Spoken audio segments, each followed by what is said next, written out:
아침 KCBS 데일리 뉴스 굿모닝 시카고. 청취자 여러분 안녕하세요. 9월 23일 월요일 굿모닝 시카고 데일리 뉴스입니다. 저는 진행을 맡은 아나운서 유정임입니다. 상큼한 월요일 아침 기분 좋은 오늘 굿모닝 시카고 시작합니다. KCBS 굿모닝 시카고 헤드라인 뉴스입니다. 지난 21일 토요일 엘라바마주 버밍햄에서 총기 난사 사건이 발생했습니다. 이 사고로 최소 4명이 사망하고 18명이 크게 다쳤습니다. 11월 미국 대선이 40여일 앞으로 다가온 가운데 전북 및 경합주 유권자들을 대상으로 한 여론조사에서 카멀라 해리스 부통령이 도널드 트럼프 전 대통령을 상대로 오차 범위 내에서 앞서고 있다는 결과가 나왔습니다. 조 바이든 대통령이 조만간 민주당 대선 후보인 카멀라 해리스 부통령과 함께 총기 규제에 관한 추가 행정명령을 발표할 계획으로 나타났습니다. 당뇨 환자들의 치료제인 인슐린 비용이 최근 급증한 것으로 나타났습니다. 지난 20년 동안 미국에서 인슐린 비용이 크게 급증하면서 치료 비용을 감당하기 어려운 당뇨인들 또한 많아지고 있는 것으로 조사됐습니다. 이민 희망자의 급증과 주거비 상승으로 인해 올해 미국의 노숙자가 역대 최다 기록을 경신할 것이라는 전망이 나왔습니다. 월스트리트 저널은 지난 22일 미 전역에 취합되는 예비 자료를 분석한 결과 노숙자 수가 역대 최고치인 지난해 수준을 넘어설 것으로 보인다고 밝혔습니다. 일리노이주 총무처에서 이번 주부터 주 내 대부분의 DMV 사무소 영업시간을 더 늘릴 계획이라고 밝혔습니다. 이번 주부터 주중 오전 7시 30분부터 오후 5시까지 기존보다 30분 앞당겨진 시간입니다. 지난 20일 금요일부터 22일 주일까지 한미 장로교회에서 강사 김용훈 목사를 모시고 2024 가을 부흥회가 열렸습니다. 세계 정상급 플루티스트에서 최전방 선교사로 변신한 송설나무 선교사가 올가을 시카고 한사랑 장로교회와 레이크뷰 한인장로교회에서 시카고 성도들을 만날 예정입니다. 이상 오늘의 주요 뉴스입니다. 첫 소식입니다. 지난 21일 토요일 엘라바마주 버밍햄에서 또 총기 난사 사건이 발생했습니다. 이 사고로 최소 4명이 사망하고 18명이 크게 부상당했습니다. 현지 경찰은 토요일 밤 11시경 파이브 포인트 사우스 지역에서 여러 명의 총격범이 한 무리의 사람들에게 여러 발의 총을 발사했다고 밝혔습니다. 이후 현지 경찰은 이번 총격은 무작위로 이루어진 것은 아니며 하나의 독립된 사건으로 비롯된다고 밝혔는데요. 이 과정에서 여러 피해자가 교차 사격에 휘말린 것으로 보고 있다고 경찰은 설명했습니다. 11월 미국 대선이 40여일 앞으로 다가온 가운데 전국 및 경합주 유권자들을 대상으로 한 여론조사에서 카멀라 해리스 부통령이 도널드 트럼프 전 대통령을 상대로 오차 범위 내에서 앞서고 있다는 결과가 나왔습니다. CBS가 지난 18일과 20일 미국 등록 유권자 3,129명을 대상으로 실시해 지난 22일 공개한 결과에 따르면 투표 의향이 있는 응답자 중 52%는 민주당 대선 후보인 해리스 부통령을 찍겠다고 응답했습니다. 공화당 대선 후보인 트럼프 전 대통령의 지지는 이보다 4%포인트 낮은 48%를 기록했습니다. 7개 경합주의 투표 의향이 있는 유권자들을 대상으로 한 조사에서는 해리스 부통령이 51%, 트럼프 전 대통령이 49%로 2%포인트 격차를 기록했습니다. 조 바이든 대통령이 조만간 민주당 대선 후보인 카멀라 해리스 부통령과 함께 총기 규제에 관한 추가 행정명령을 발표할 계획이라고 로이터 통신이 지난 22일 보도했습니다.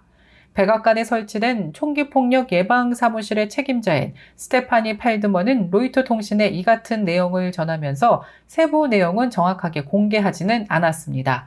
그러나 공중보건서비스단은 지난 6월 총기폭력을 공중보건 위기로 선언하고 강력한 총기 규제와 관련 연구자금 확대 등 총기폭력 예방조치 강화를 촉구해왔습니다.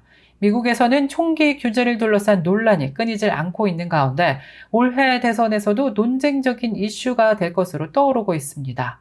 민주당은 총기 폭력으로 인한 사망을 줄이기 위한 방법으로 더 엄격한 총기 규제법을, 공화당은 수정헌법 2조에 명시된 무기 소지 권리를 근거로 총기 규제 강화에 대체로 반대하고 있는 것으로 나타났습니다.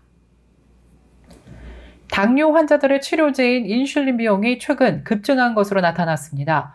지난 20년 동안 미국에서 인슐린 비용이 급증하면서 치료 비용을 감당하기 어려운 당뇨인들 또한 많아지고 있는 것으로 나타났는데요. 미국 당뇨병 협회에 따르면 인플레이션을 감안할 때 지난 2017년부터 2022년까지 미국의 인슐린 비용은 24% 상승했습니다. 더불어 지난 2월 랜드 연구소의 보고서에 따르면 전 세계 33개 다른 선진국과 비교했을 때 미국의 총체적인 인슐린 비용은 평균 900% 이상 높았습니다.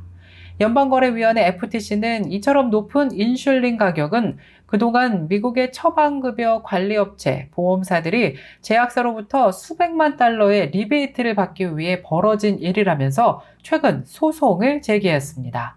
미주 한인들 가운데에도 당뇨 환자가 많은데요. 소송 대상자는 유나이티드 헬스 그룹과 옵텀, CBS 헬스, CBS 케어마크, 시그나, 익스프레스 스크립트 등으로 조사되었습니다. 이민 희망자의 급증과 주거비 상승으로 인해 올해 미국의 노숙자가 역대 최다 기록을 경신할 것이라는 전망이 나왔습니다.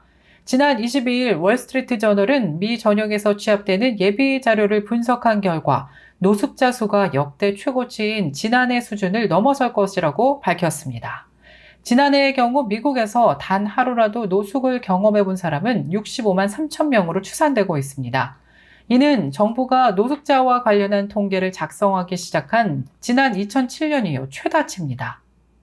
월스트리트 저널은 뉴욕을 제외한 전국 250여 개 노숙자 보호센터의 자료를 분석한 결과 올해는 지난해와 비교해 10%가량 노숙자 수가 늘어난 것이라고 보도했습니다. 일리노이주 총무처에서 이번 주부터 주 내 대부분의 DMV 사무소 영업시간을 더 늘릴 계획이라고 밝혔습니다. 총무처는 이번 주부터 주중 오전 7시 30분부터 오후 5시까지 기존보다 30분 앞당겨진 시간에 오픈 예정이라면서 DMV를 찾는 사람들의 대기 시간을 줄이고 보다 나은 환경을 조성하고자 이 같은 계획을 마련했다고 밝혔습니다. 한편 토요일 영업시간도 오전 7시 30분부터 정오까지로 조정됩니다. 계속해서 교계 소식이 이어집니다. 시카고 한인 서로 돕기 두레센터가 지난 20일 금요일 제39회 연례 두레 갈라를 개최했습니다. 서로 돕기 센터 원장 김회연 목사님 전화 연결돼 있습니다. 행사 관련 이야기 듣겠습니다. 네, 갈라 행사 무사히 마쳤다는 반가운 소식이 들려오고 있는데요. 김혜연 목사님 안녕하세요. 네, 안녕하세요. 네, 행사 후기 좀 전해주세요. 우리 굿모닝 시카고 청취자 여러분들에게. 예, 청취자 여러분 안녕하세요. 청취자 여러분들의 관심과 기도 속에 저희 서로듣기 센터 제3차 갈라 모금 행사가 아주 성공리에 잘 마칠 수 있었습니다. 그 모든 것에 대해서 감사드립니다. 대략적으로 한 얼마나 혹시 모금이 됐는지 여쭤봐도 될까요? 네, 지금 대충 좀 더 디테일하게 점검을 해봐야 되겠습니다만 한 5만여 불 정도 되지 않나, 좀 넘지 않나 그런 생각이 듭니다. 네. 네, 이제 이렇게 모아진 수익금을 가지고 계획이 있으시잖아요. 그 계획에 대해서 좀 나눠주시면 좋을 것 같아요. 예, 먼저는 저희들이 이제 경상비를 제외한 남은 금액은 이번에 저희들이 새로 구입하게 될 건물에 대한 아마 좀 리모델링 공사 같은 게 필요할 것 같습니다. 아마 거기에 쓰여질 것 같습니다. 네. 그 계획하시는 바가 이제 기도 제목에 들어가시는 걸로 알고 있어요. 우리 굿모닝 시카고 청취자 여러분들하고 기도 제목 나눠주시면서 인사 마무리할게요.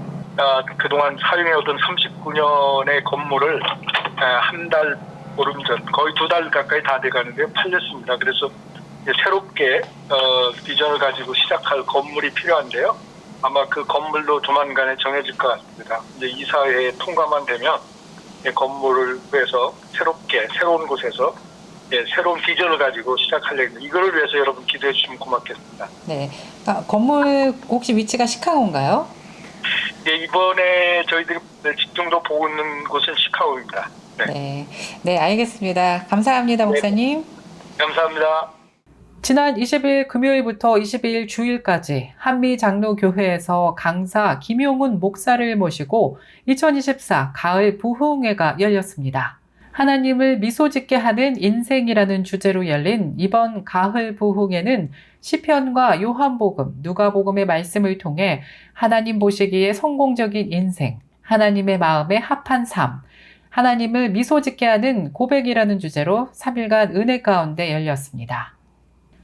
세계 정상급 플루티스트에서 최전방 선교사로 변신한 송설나무 선교사가 올가을 시카고 한사랑 장로교회와 레이크뷰 한인 장로교회에서 시카고 성도들을 만날 예정입니다. 송설나무 선교사의 가을 연주회는 오는 9월 28일 토요일 오후 7시 한사랑 장로교회에서 그리고 29일 주일 오후 5시 레이크뷰 한인 장로교회에서 열립니다. 이번 연주회는 누구나 참석할 수 있으며 여러분들의 많은 참여 바랍니다. 먼델라인 소재 임마누엘 장로교회에서 오는 9월 27일 금요일부터 29일 주일까지 3일 동안 2024 가을 부흥 사경회가 열립니다.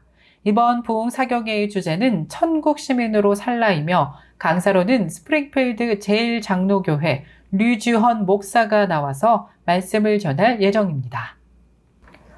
북한에 억류된 지 4,000일을 넘긴 김정욱 선교사와 10년에 육박하는 김국기, 최춘길 선교사 등 미국 의회가 설립한 국제종교자유위원회의 종교신앙의 자유 관련 피박해자 명단에 등재되어 있는 것으로 파악되고 있습니다.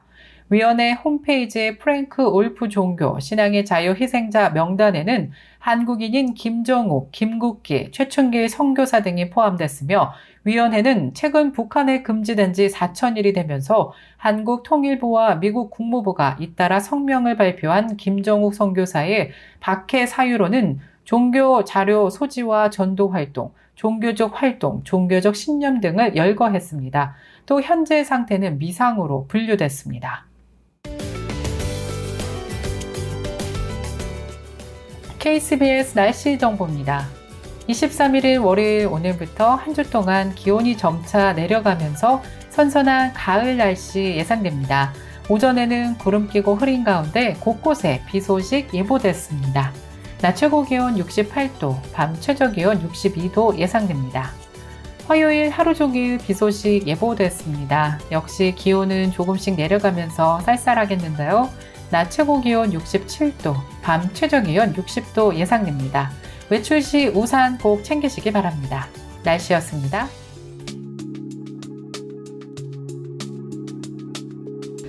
아름답고 찬란했던 순간들은 절대 사라지지 않고 기억의 한 조각이 되어서 우리 마음속에 오랫동안 자리 잡아 길게 여운을 남깁니다. 이제 시카고 여름의 싱그러움이 가고 어느덧 우리는 가을이 오는 길에 서 있는데요. 굿모닝 시카고 청취자 여러분들, 여름을 잘 보내고 가을을 반갑게 맞이할 준비 되셨나요? 계절이 바뀔 때마다 우리는 알 수 없는 무언가 설레임이 있을 때가 있습니다. 외로움, 쓸쓸함보다는 설레고 기대되는 가을이 모두에게 되시길 바라면서 지금까지 진행의 아나운서 유정임이었습니다. 저는 내일 이 시간에 더욱더 풍성하고 알찬 소식 갖고 다시 찾아뵙겠습니다. 오늘도 하나님의 은혜가 풍성한 하루 되시길 바랍니다. 청취해주신 여러분 고맙습니다. 굿모닝 시카고 뉴스는 삶을 마무리하는 순간을 여러분과 함께합니다. 가장 저렴한 비용과 신뢰를 바탕으로 정성을 다하는 줄리심 장의사, 최신 학문과 기술 연마를 통해 최상의 치료로 보답하는 김광수 치과. 모든 보험을 원스톱으로 해결해 드립니다. 한인사회를 위한 박상화 종합보험, 최고의 상품으로 소비자의 행복을 책임지는 영신건강 제공으로 함께합니다.